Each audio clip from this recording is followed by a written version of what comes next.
Welcome to the City of Newark's Caribbean Commission, where we are using this platform to inform, to engage, to educate, and to even discuss social issues that we can recommend as policies to the city. My name is Esther Lures, and I am the Public Relations Officer for the City of Newark Caribbean Commission. In studio with me today is Commissioner Bernard Rollins, who's no stranger to you. He's been my co-host for the last 3 segments. We also have our expert guest, Dr. Hortensia Kelly, who is the Medical Director for the Community Health and Wellness Department, hopefully I said it correctly. She's also a former commissioner, so we thank you for being here. So today we are going to talk about the topic of mental health. We are already in the new year, and we think this is a very important topic for us to discuss. There are so many things that we went through over the last couple of years, as well as issues and projects and goals that we intend to work on for the coming year. And for us to do that, we need to have a strong mental health.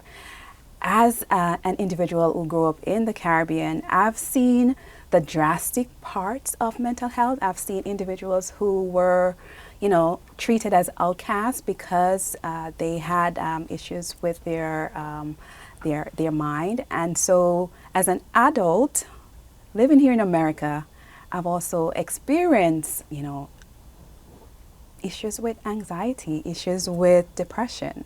And so there is no special characteristic or persona that you can use to say that person will or is going through mental health issues. So today we think, having someone as an expert to talk about that topic is important, and for you to understand that if you are going through these things, that there are resources available for you. So, Dr. Kelly. My name is Dr. Hortensia Kelly. I am the Medical Director for the City of Newark. And one of the programs among many other programs that we bring to the community is that of mental health.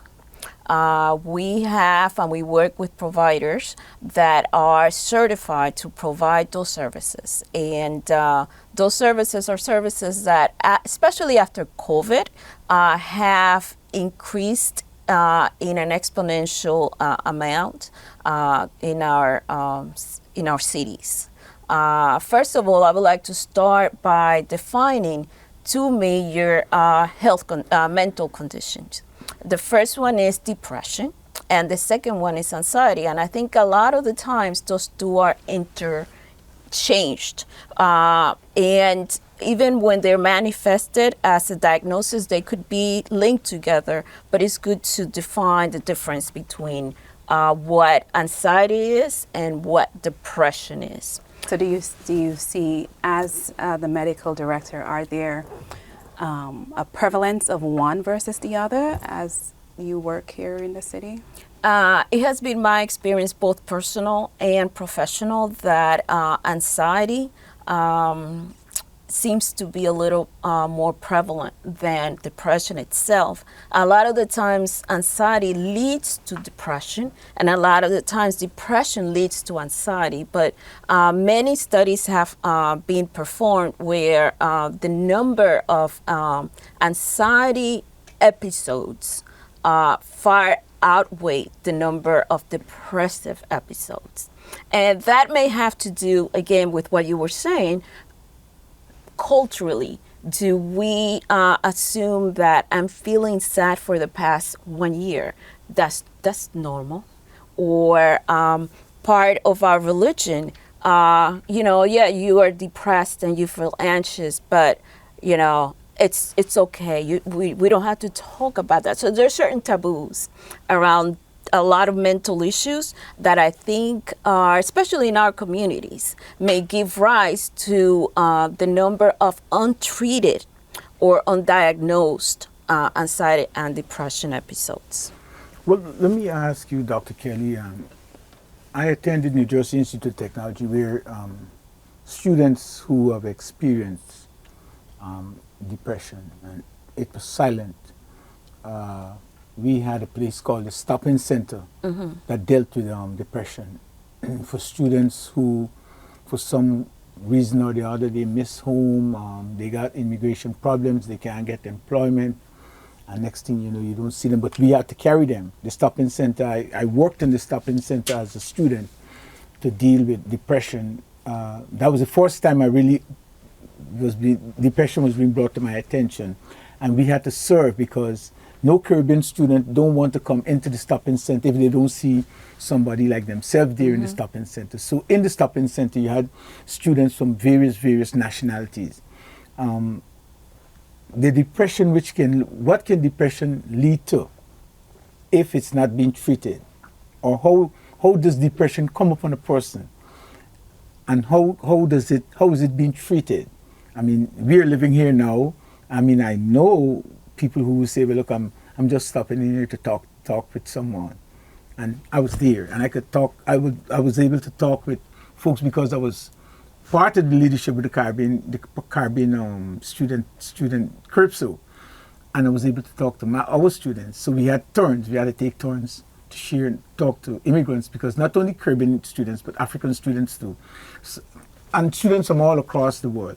So we had to integrate our communication so that they could be happy, and but somehow it was able to fight depression because they just wanted to talk to someone, because it's a new campus life. They don't know so they're depressed. So we had to deal with it. So do you think your center, would you say, would be an extension for what's happening on the campus? Like if, they're not able to go to the Stop-In, is your center somewhere they can also use? Absolutely. The services, and by the way, not only medical services, not only psychological service, we have pediatrics, we have women's health, we have our dental department, we have infants for people that, or mothers that need help. But yes, that would be a place where the whole community, not only college students or university students, but the whole community can go and receive services, including psychological and psychiatric services.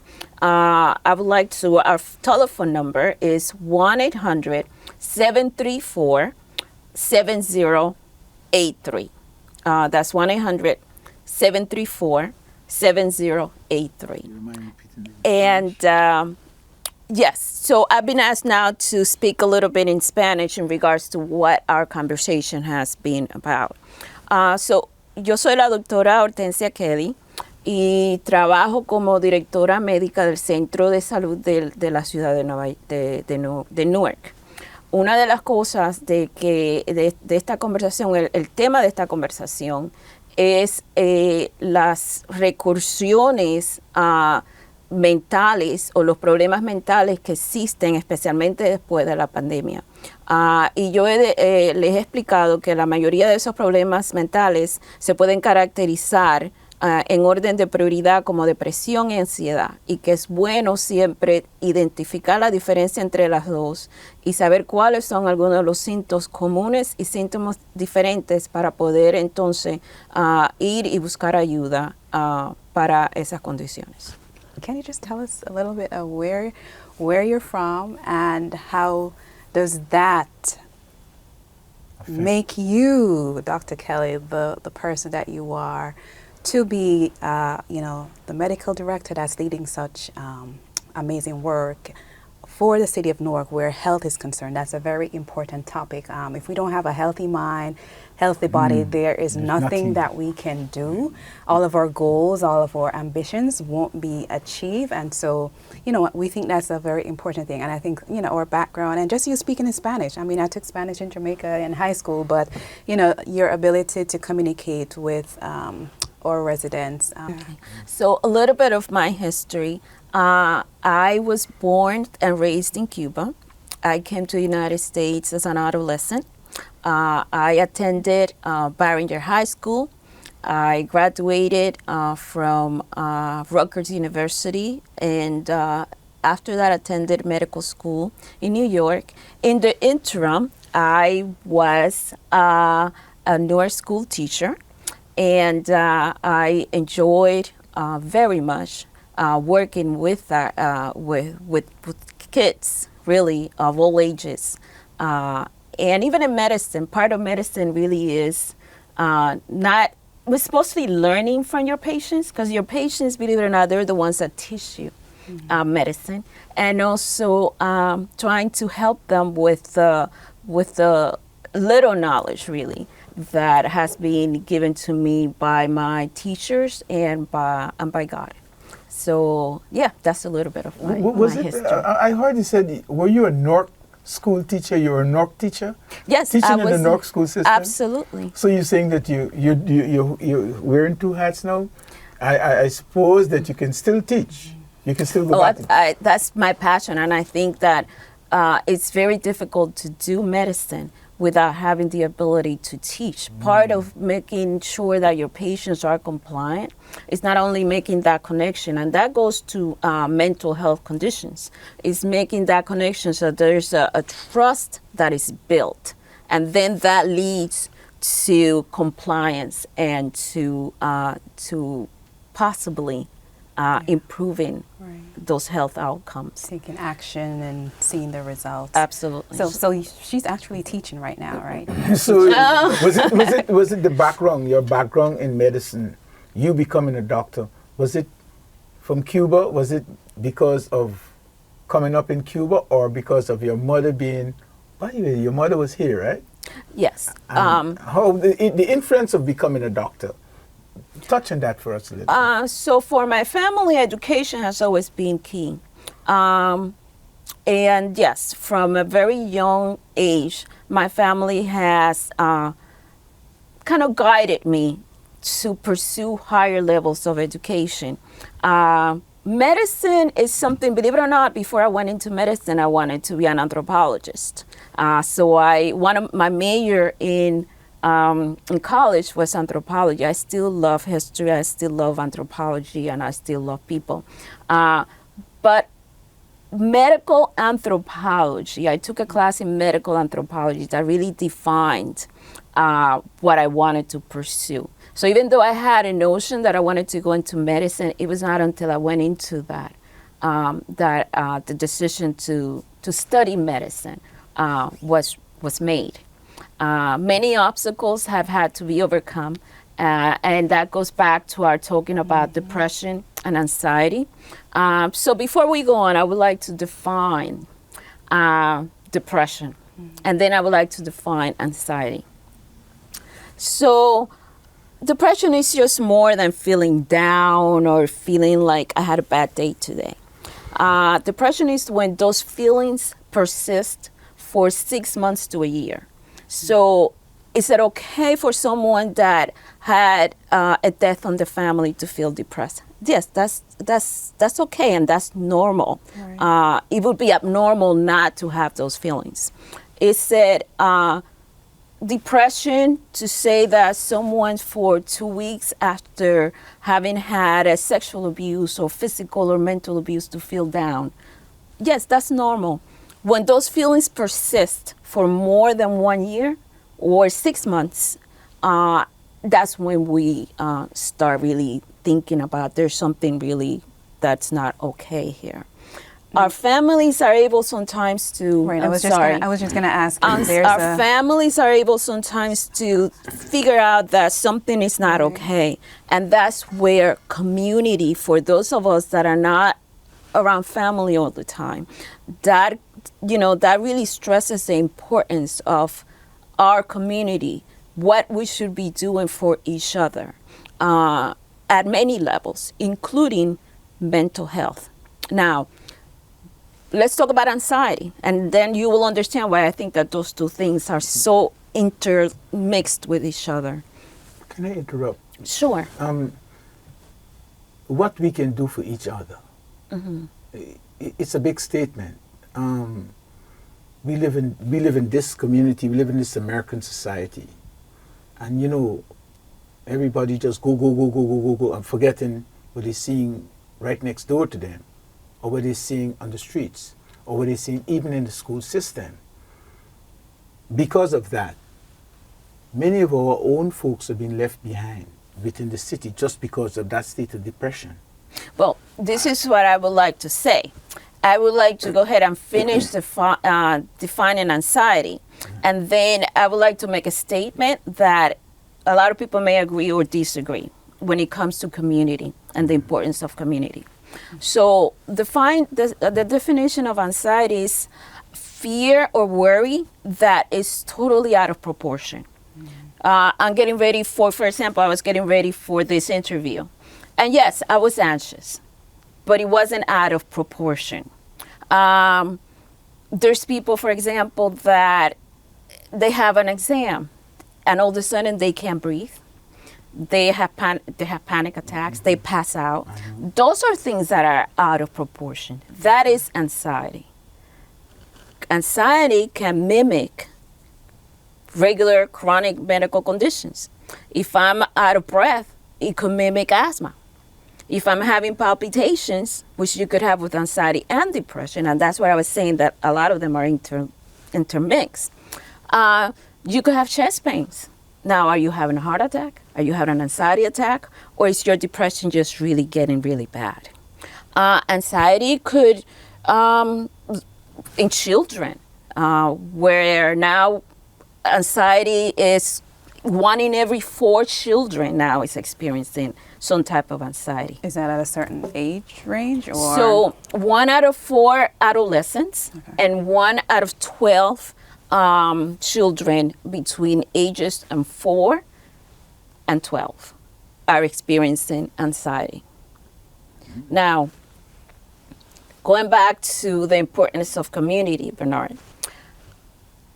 Community is something that has been attacked for so many generations.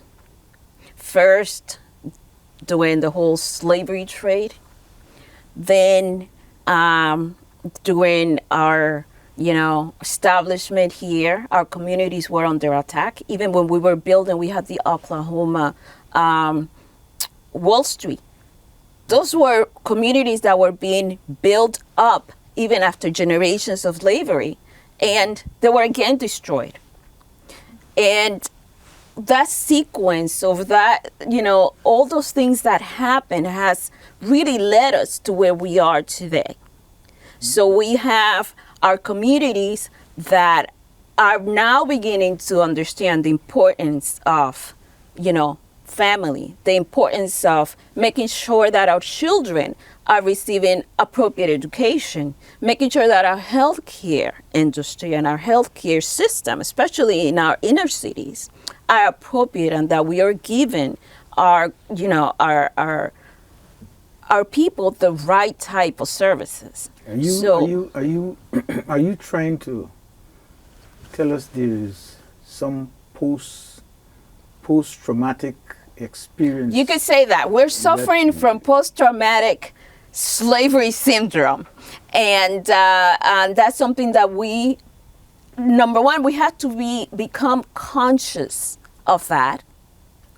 And then after that, we can then make the correct changes. And notice that I said the correct changes, right, because just because you're making a change, does that mean that you're making the correct change? And then we also have to understand the importance of certain sacrifices. And are we willing to make them? And are we raising our children with those awareness and that history? So health care, mental health, anxiety, depression are all linked to what happened to us in the past and how we are facing them now, and how we will continue to face them in the future. So it's important for these type of conversations to happen. And I am so proud that, that the Caribbean Commission is actually tackling these issues, which are crucial issues to us moving forward as a group of people and as members of society and as society in general.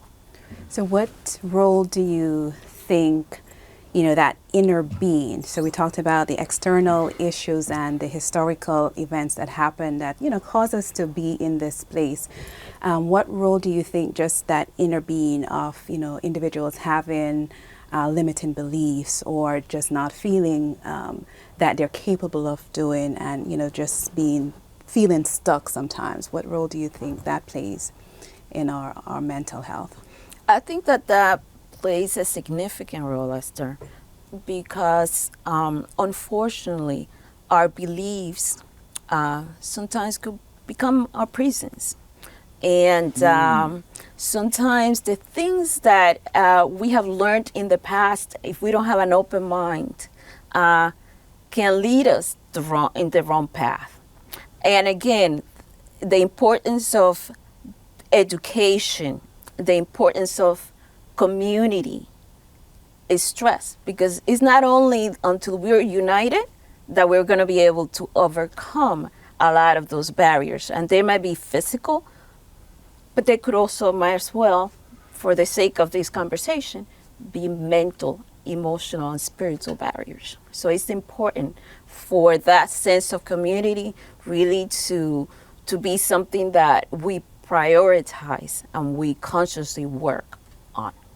So if I should ask, in the community, if we do not have education as a driver of change to take charge of us understanding the past, then we're in trouble going forward, because not all institutions are prepared to deal with the past. They just take your money and educate you, but forgetting there are some things that are left out. Yeah. That is supposed to be addressed. I understand your question, and I agree. I think that education is important. It's an important tool in moving us into that direction. I also think that the going back to the family and the importance of that family unit into conveying those traditions to our children. And what I mean traditions, I mean healthy traditions, traditions that are based on understanding and upon making those conscious decisions. Family before education, family is really, should really be the beacon of what we're striving for. And how can organizations such as the Caribbean Commission help to drive this? Because I'm sitting here and I'm listening. I'm like, mental health. It also has to do with the food we eat, the things we consume, what we listen to, the activities we choose to participate in, exercise. And so it's like a lot that is connected to having that strong mental health. And I would say that any resources, any strategies that you have, please go ahead and share it with the community. We will, and I look forward to having more of these type of conversations. I think that just having this initial step is a step in the right direction, where we identify some of the things and some of the weaknesses and some of the strength that we have as a group, as a diaspora, because we're all diaspora, in order to achieve a better, a better sense of being, a better sense of connection with God and connection with each other. I think that the first step is the conversation. The second step is the becoming aware. And the third step would be to consciously want to make a change. And fourth, they making the change. So yes, resources. We are here, the City of Newark, the Health Department, the Maria Liza Mahoney Center, Medical Center, we're there. We have providers that are ready to and able to help, and we look forward to seeing more of our city and our neighbors and our brothers and sisters visit us. Again, telephone number is 1-800-734-7083. I'm so happy that I'm so happy that you have broken it down. People, process, and business. People, where you have the doctor, the Caribbean Commission, stakeholders on the whole, interacting to make this awareness something public. Because look, let me be honest with you. Yes, I never knew that it was so deep. I never knew that this story about depression and mental illness or mental awareness was so broad. And in terms of handling it, the technocrats, which is you, the doctors, and not only the doctors, but we have other servants of society who can be a part of it. But some people in the business side, where you say people, process and business, the business side, some people are just consider. And don't forget the patient. Well, because at the end of the they're day, also stakeholders. They're also stakeholders in terms of the absolutely. People, process and business. Some folks see mental health as a business. Some people just take and forget that these same folks that you're addressing, right, are supposed to be people going back into society and going to be living a life and is going to be existing in that community.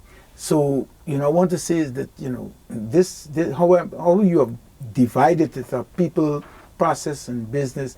On the business end, you could be good, you could be bad, but at the end of the day, the community is the one that suffers. Absolutely. And, it's not only, and thank you for bringing that up, but mental health is not the only thing in our communities that has been turned into a business, right? Our health systems themselves have been turned into a business. Our educational system, our social structure, our everything. I would say that every aspect of that affects social touches development, every aspect of social development has become absolutely, right, especially got an economic end to it. Especially in our communities of color. And that's why it's so important to have those conversations so that we could then make changes. Because we got to stop being used, right? We have to stop being used. Can I ask the question, when are you going to return? I mean, can we now develop episodes of this discussion and make sure that it runs for a period? We are here.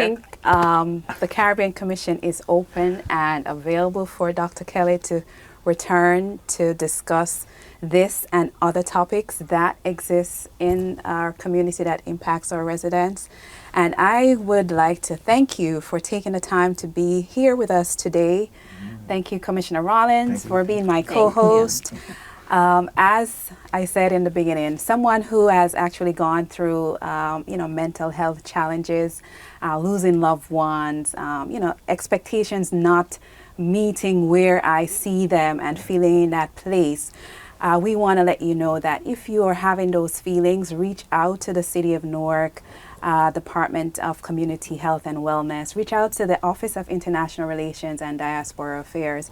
And again, we want to thank Newark TV for hosting us, the City of Newark for providing the Caribbean Commission as a space that we can have this conversation.